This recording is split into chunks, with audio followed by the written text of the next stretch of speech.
যতক্ষণ না আপনারা রানীকে যে গাড়ি চাপা দিয়েছে সেই গাড়ি ড্রাইভারকে অ্যারেস্ট না করছেন, ততক্ষণ আমি অবরোধ তুলব না।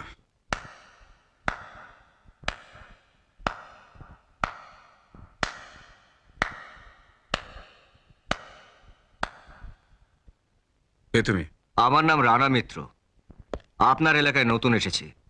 একজন এমএলএ হিসেবে আপনার দেশ সেবার ধরন দেখে আমার সত্যি খুব ভালো লাগলো, তাই হাততালি দিয়ে আপনাকে আমি অভিনন্দন জানাতে এসেছি। কি ব্যাপার, তুমি এ বাড়িতে ঢুকলে কি করে?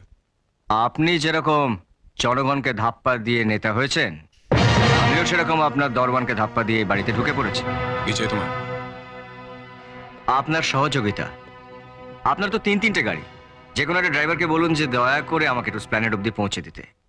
কি আজে বাজে কথা বলছো তুমি? আমার গাড়ি তোমাকে দিতে যাবো কেন? তোমাকে পৌঁছে বা দেবে কেন? এই চিঠিটা পড়ে দেখুন, তাহলে বুঝতে পারবেন যে আমি গাড়িটা কেন চাইছি। নিন। এমপ্লয়মেন্ট এক্সচেঞ্জের চিঠি? হ্যাঁ, 10টার সময় ইন্টারভিউ। আপনার কুত্তার রানী গাড়ি চাপা পড়েছে বলে আপনার কুত্তার বাচ্চারা শোকে পথ অবরোধ করেছে। হাহ, আমি তো মেন রাস্তা অব্দি পৌঁছাতেই পারলাম না। সাহস দেখুন ছেলেটা, আমার বাড়িতে ঢুকে আমার সামনে দাঁড়িয়ে আমার ক্যাডারদের কুত্তা বাচ্চা বলছে।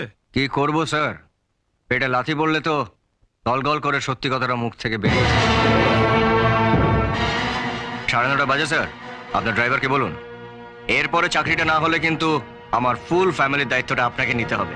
ড্রাইভারকে নয়, তোমার মতো উদ্ধত ছোকরার জন্য দারোয়ানি যথেষ্ট। বিবেন, বিবেন।